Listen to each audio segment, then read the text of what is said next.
presiden kami dan wakil presiden kami. Karena kami menemukan banyak sekali fakta-fakta kecurangan yang telah kami verifikasi. Dan laporan ini sudah kami follow up-in, laporan-laporan ini sudah masuk ke Bawaslu, dan siap akan berlanjut sampai titik darah penghabisan. Ya.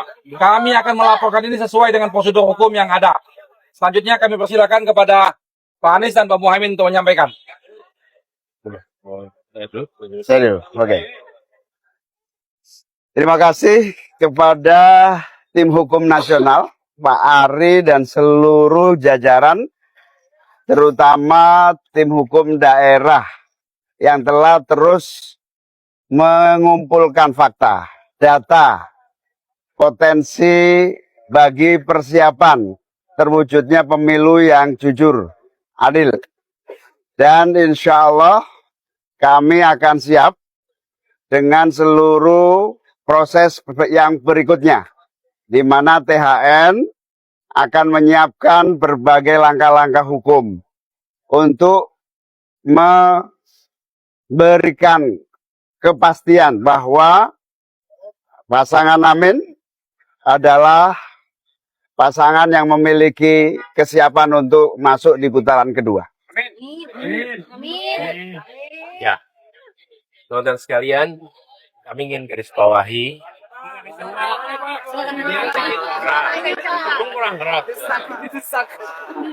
Kurang keras ini. Coba. Satu lagi Pak, satu lagi naik. Satu volume lagi.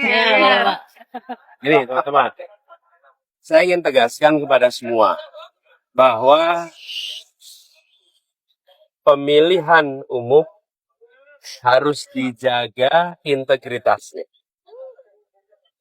Pilarnya demokrasi adalah kepercayaan. Dan salah satu unsur dari kepercayaan adalah kejujuran. Agar proses demokrasi ini berjalan dengan baik dan menghasilkan pemerintahan yang maka pilpres, pemilu harus dijalankan dengan kejujuran. Kami tidak mau gegabah. Tidak ada di hari pertama, hari kedua, deklarasi kecurangan ini, kecurangan. Tidak, kami tidak mau gegabah. Karena kami ingin menghormati rakyat Indonesia, dengan rakyat Indonesia mendapatkan informasi yang akurat, yang matang, yang sudah terverifikasi. Itulah sebabnya kenapa tim hukum bekerja lengkap. Dan kami bersyukur tim hukum ini sampai dengan daerah itu komplit di seluruh provinsi. Mengumpulkan semua data, dan kami tidak akan menyampaikan informasi yang sekedar menimbulkan kontroversi. Tapi kami ingin sampaikan kepada semua, dari temuan sementara, kami menemukan problem yang terbesar bukan di TPS. Tapi problem terbesar yang ditemukan adalah kegiatan-kegiatan pra-TPS. Kegiatan-kegiatan yang membuat aktivitas di TPS itu dipengaruhi dan tidak mencerminkan aspirasi rakyat yang semula ada. Ini temuan yang paling mendasar, pra-TPS. Nah, pra-TPS ini banyak aktivitasnya, nanti detail akan ada. Ini yang sangat mengkhawatirkan. Jadi, kualitas dari hasil pemilu yang sesungguhnya harus mencerminkan aspirasi rakyat, di dalam temuan kami, sebagian bukan aspirasi rakyat. Sebagian adalah aspirasi yang dipaksakan pada rakyat. Dan proses itu tidak terjadi kebanyakan di TPS atau sesudah TPS, tapi terjadinya sebelum sampai ke TPS. Sebagai sebuah praktek ketidakjujuran, ini adalah peningkatan kualitasnya dibandingkan yang dulu-dulu. Dan ini yang bisa mengganggu demokrasi kita. Jadi saya ingin mengajak kepada seluruh rakyat Indonesia, apapun pilihan pilpres saudara sekalian, boleh memilih nomor 1, boleh memilih nomor 2, boleh memilih nomor 3. tapi harus sama-sama memilih pilpres yang jujur. Apapun pilihannya. Mau pilih 1, 2, 3, harus sama-sama kita pilih yang jujur. Dan keberhasilan karena kejujuran akan menghasilkan kekuatan moral yang kuat. Tapi kalau keberhasilan yang tidak ditopang dengan kejujuran, apalagi dengan pelanggaran-pelanggaran, dia akan menghasilkan cacat moral yang berdampak besar. Saya ingin ingatkan pada semua, pelanggaran-pelanggaran seperti ini bisa terjadi di bidang-bidang yang lain. Kalau pelanggaran di bidang pemilu dibiarkan, sebentar lagi akan terjadi di tempat lain. Di kompetisi bisnis kita akan menemukan ketidakjujuran. Di dalam praktek-praktek perubahan peraturan kita akan menemukan ketidakjujuran. Jadi penularan akan terjadi bila peristiwa di sini dibiarkan. Karena itu pada siang hari ini ketika kami berkumpul bersama di sini kita mendengarkan, nanti sesudah semuanya lengkap pada waktunya tentu akan ada langkah berikutnya.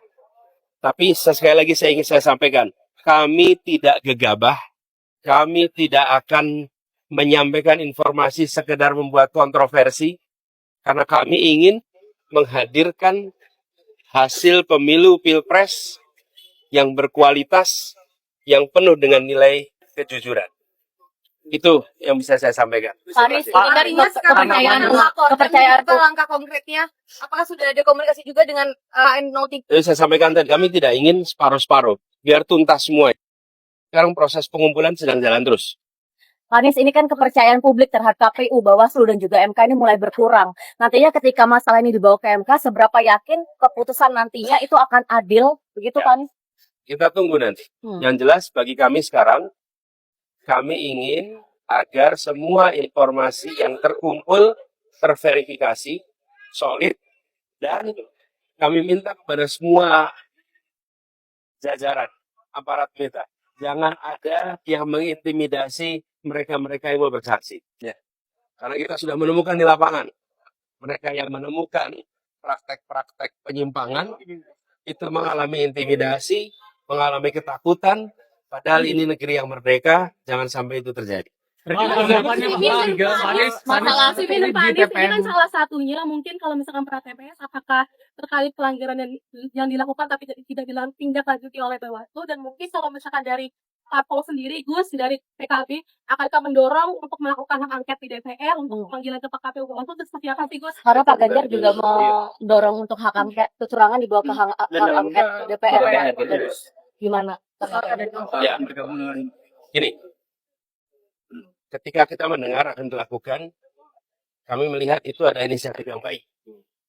Dan ketika Pak Ganjar menyampaikan keinginan untuk melakukan angket itu, fraksi PDI Perjuangan adalah fraksi yang terbesar. Kami yakin bahwa koalisi perubahan, Partai Nasdem, Partai PKB, Partai PKS akan siap untuk bersama-sama. Jadi Siap. saya memandang dengan adanya inisiatif angket, proses di DPR bisa berjalan. Kami siap dengan data-datanya, dan di bawah kepemimpinan fraksi terbesar, maka proses DPR bisa berjalan. Saya yakin Partai Koalisi Perubahan siap untuk menjadi bagian dari itu. Berarti dalam waktu dekat ada planning buat ketemu Pak Ganjar dan 03 nggak Pak Anies? Nanti kita kabarin. Pak Anies ada komunikasi sebelumnya? Fraksi di PKB dikerahkan. Ya, udah dijawab sama Mas Anies. 3 partai solid. 3 partai solid. PKB juga siap berarti yang membawa ini ke 3 partai solid, bukan hanya PKB. Anies tanggapannya Pak Surya Paloh bertemu Pak Jokowi. Begini, saya ingin sampaikan bahwa kita semua ini solid, tidak ada yang berubah. Ya, Anies Muhaimin jalan terus bersama. Kita ini bekerja intensif tiap hari terus. Memang tidak selamanya muncul di media, karena memang bukan hari kampanye. Kalau hari kampanye memang kita ada kegiatan-kegiatan kampanye terbuka. Tapi pertemuan-pertemuan jalan terus. Lalu partai koalisi solid sesolid-solidnya. Jadi jangan khawatir, kita jalan terus bersama. Berarti pertemuan Maka itu belum dikomunikasikan kepada koalisi. Jadi kalau pertemuan-pertemuan itu terjadi, biasa aja. Menurut saya gini, kalau pertemuan itu kedengaran media 2-3 hari sesudahnya, nah itu baru serius. Pak Anies tapi Tapi kalau belum kejadian sudah rame, nah itu berarti tontonan aja itu.